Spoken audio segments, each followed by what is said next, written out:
घना जंगल था, हर ओर हरियाली फैली हुई थी और पंछियों की चहचहाहट गूंज। उस दिन जंगल में एक बड़ी घोषणा हुई, मेंढकों के लिए पहाड़ की चढ़ाई की प्रतियोगिता।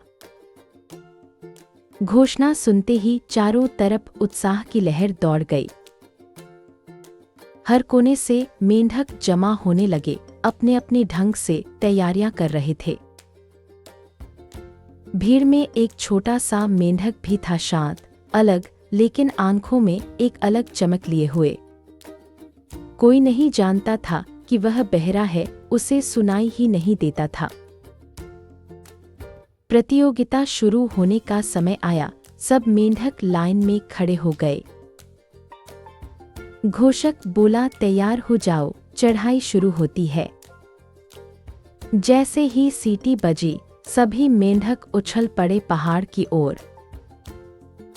शुरू में सभी जोश से भरपूर थे, कोई एक दूसरे से आगे निकलने की कोशिश कर रहा था। भीड़ से आवाजें आ रही थी, ये पहाड़ तो नामुमकिन है, कोई नहीं चढ़ पाएगा। कई फिसल कर नीचे गिर पड़े, कुछ ने हार मान ली। पर वो छोटा सा मेंढक अब भी चुपचाप चढ़ता जा रहा था। लोग चिल्ला रहे थे, बेवकूफ, रुक जा, तू भी गिरेगा। लेकिन उसे सुनाई ही नहीं देता था, इसलिए वो रुका ही नहीं। वो चट्टानों पर चढ़ता, फिसलता, फिर उठता, लेकिन कभी रुका नहीं। उसका पूरा शरीर कीचड़ से सना हुआ था, पर उसकी आंखों में अब भी वही चमक थी।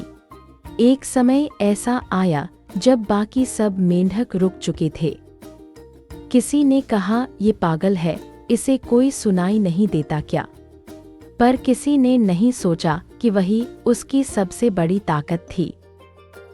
हर आलोचना, हर डर, ये सब उससे टकरा कर लौट जाता था। आखिरकार उसने चोटी को छू लिया। पूरा जंगल कुछ देर के लिए शांत हो गया। फिर तालियों की गूंज जंगल में भर गई, वह कर गया। लोगों ने जाना कि वो मेंढक सुन नहीं सकता था। वो सिर्फ अपनी मंजिल पर ध्यान देता रहा, बिना किसी शोर के। क्योंकि अगर उसने भी सुना होता, शायद वो भी रुक गया होता। लेकिन उसने खुद पर भरोसा किया और वही उसकी जीत की वजह बनी।